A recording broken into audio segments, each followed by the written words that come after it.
What's going on, good people? What's going on? What's going on? What's going on? Chris Newton here, as you guys know. Um,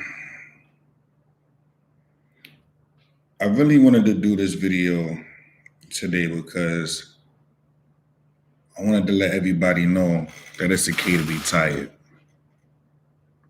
right? I wanted everybody to know it is 100% okay to be tired. I'm exhausted. I'm mentally exhausted. I'm emotionally exhausted. I'm physically exhausted. And right now, I feel like I've overwhelmed myself. What's the word? Overexerted myself. I don't know. If I said it wrong, please forgive me. Right? But it's okay to be tired. Now, as obviously I'm in real estate, as you guys can see. Totally in real estate. I love it.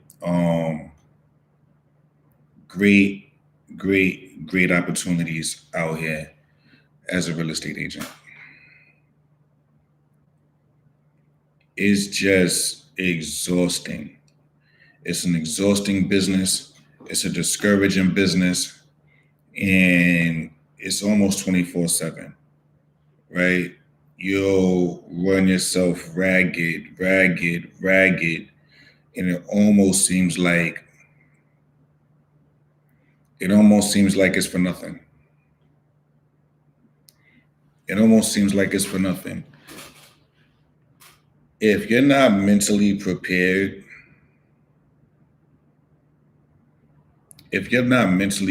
to be in this business, it's very, very, very likely that you'll fall out of this business. Very, very likely. When you deal with, I really just want everybody to know like the real side of real estate. Not all of the glitz and the glamour. I really just want to have a real conversation.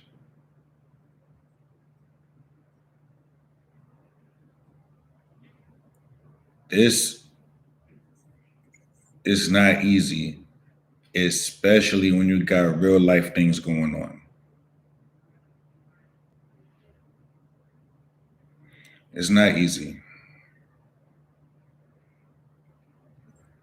It's so hard. You have to stay focused. You have to stay resilient. You have to stay diligent.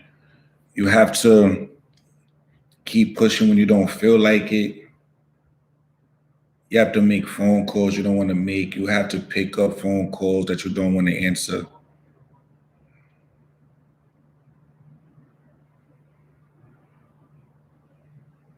You have to go places you don't want to go, talk to people you don't want to talk to. This is the real side of real estate. It's not all about showing apartments and showing houses. It's a mental game. It's an emotional game. You really, really, really gotta be on your stuff to push forward through this. It's not easy. It's not easy, man. Imagine going every day with your anxiety on a level 10.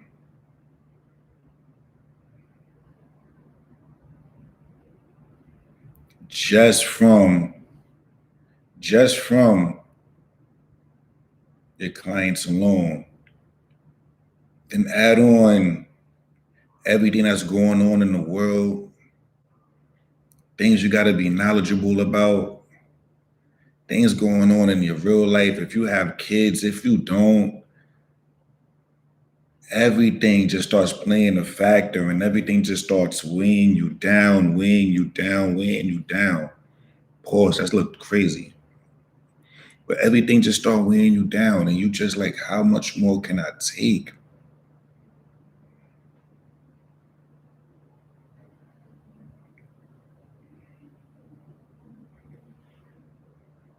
Then you see light at the end of the tunnel and you're like, is it all going to be worth it?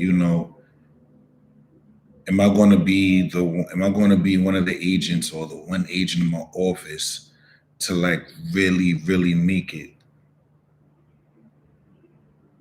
There's 10 agents in the office. Failure rate is 90%, really. That means one of us gotta do good. One of us. Am I gonna be that one agent?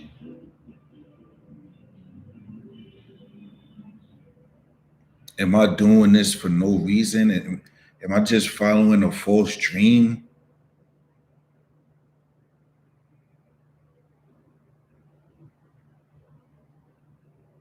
What am I doing this for? Like all of those are things that just come to your mind. All of those things are things that just like just exhaust you.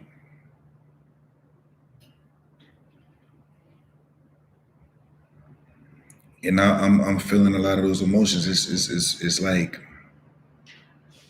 when you put on a pedestal, you work hard on your image, whether it's visually, the work that you put into, and everybody's looking up to you. Everybody's looking up to you, and then in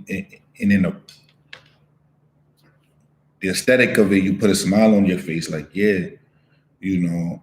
But on the inside, it's like, why?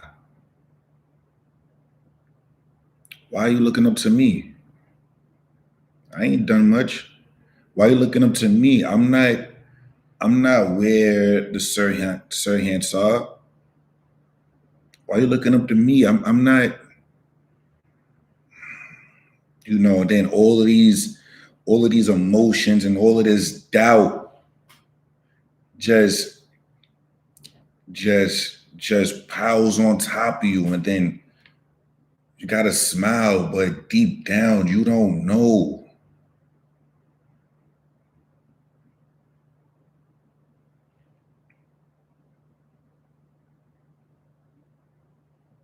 You don't know if this is for you.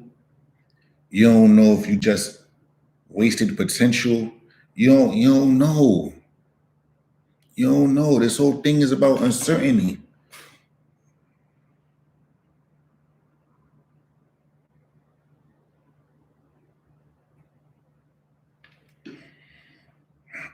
Every day you wake up with anxiety.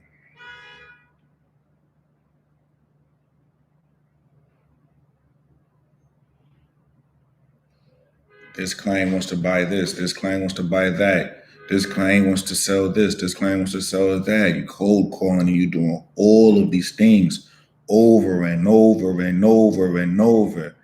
And then when you talk to the people and you're telling them the best thing, you telling them what's best. You listen to them and you telling them what's best.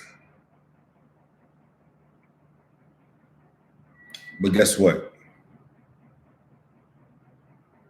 They're not listening. You can help them out better than anybody else can, but they're not listening. Why? Because another agent told them that they can do the same job for cheaper. So now it doesn't even come to a point of who's better. It comes to a point of who's cheaper.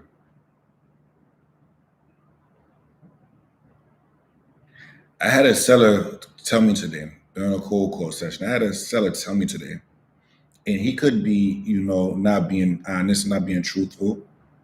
That can be a possibility. But I had a seller tell me today, like,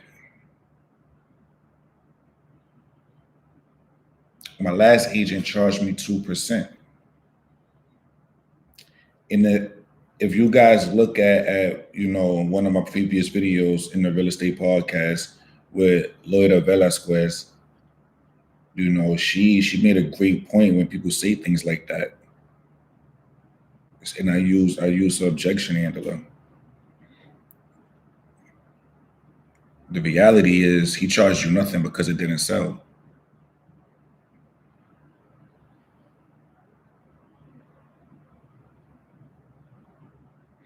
I didn't say it like I said those words, but I didn't say it with that tonality.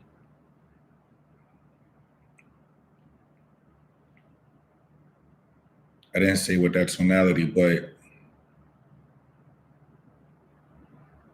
it becomes like, how do you move forward? A lot of these agents have poor work ethic. They don't want to pick up the phone. They don't want to do this. They don't want to do that. They make showing super difficult. And it's like you're the only agent with integrity. You're the only agent that won't sell his soul, his or her soul. Only agent. But what happens? It's like the truth really don't set you free. Because when you be honest with them, they get mad because it's not what they want to hear. I apologize for the sweat pitch. It's not what they want to hear.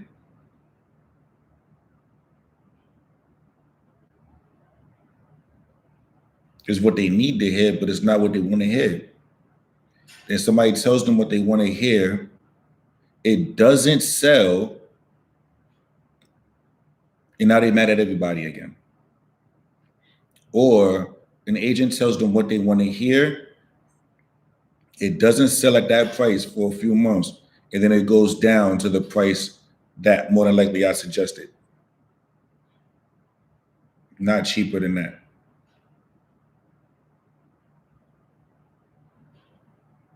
That's frustrating. But then I got to look at myself.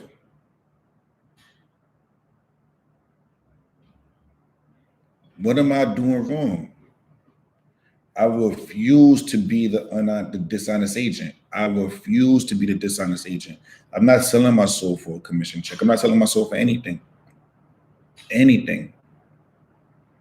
I gotta know. I gotta know that I did it the right way. I gotta know that. Regardless if everybody else knows that, I gotta know I did it the right way. I'm not one of these agents out here just making things up and like forging numbers and things like that. Like, I'm not. This is what it really is. This is the truth.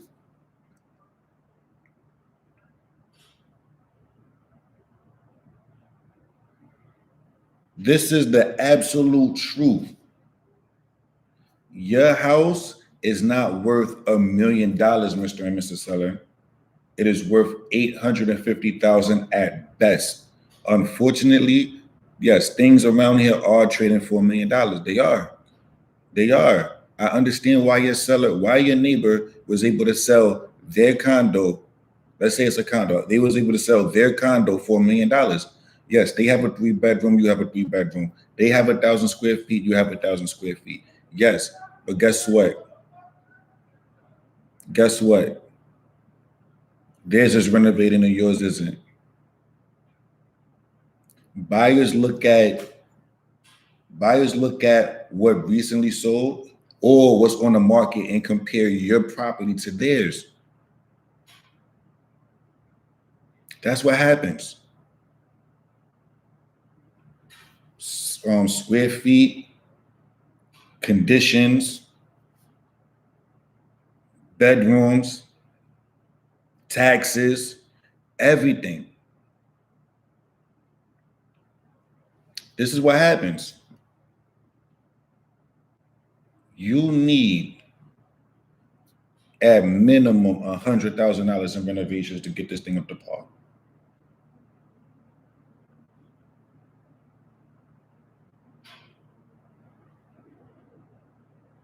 So if you need 100, now you can do one of two things. You can price it at $850 and let them do their own work, or you can price it at $950 or $1 million.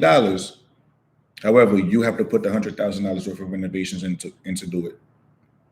So it's your headache now.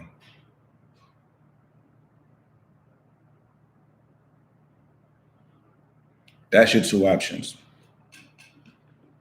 Thank you so much, Mr. Newton. Have a great day, so on and so forth. Next person comes in. Oh my gosh, this place is immaculate, and I love the cabinets, and I love the Mr. Seller. I don't understand why I'm not getting any inquiries on it. You might have to lower the price. We've had a couple of showings, but you might have to lower the price. I don't know why. The reason why is because nothing in the house, nothing in that area, no 2-bedroom condos in that area is trading for 1.1 million. None. So if you priced their property at $1 million and it needs $100,000 worth of work, that means the buyer just purchased that property for 1.1 million. Nothing in the area is trading for that. So why do it? Why? It doesn't make sense.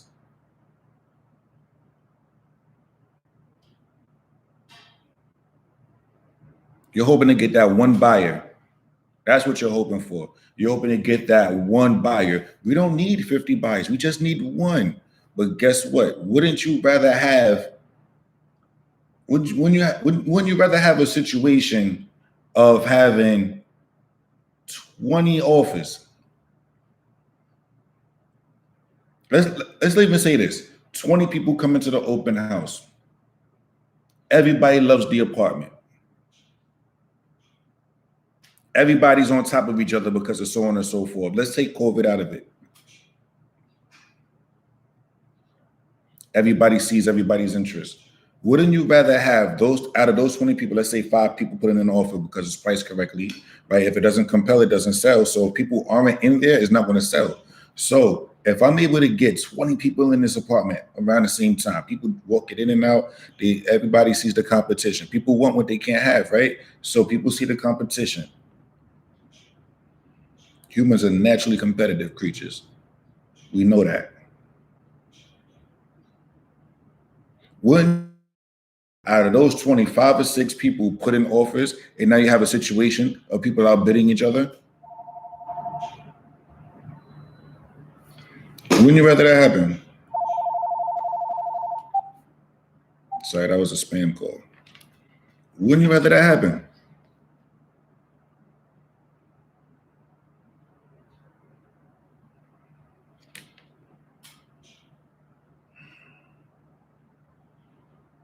That's not what they want to hear. Anyway, have a good one, guys. This phone is ringing, and when the money calls, we got to pick up. I guess that's not a spam call. Have a good one.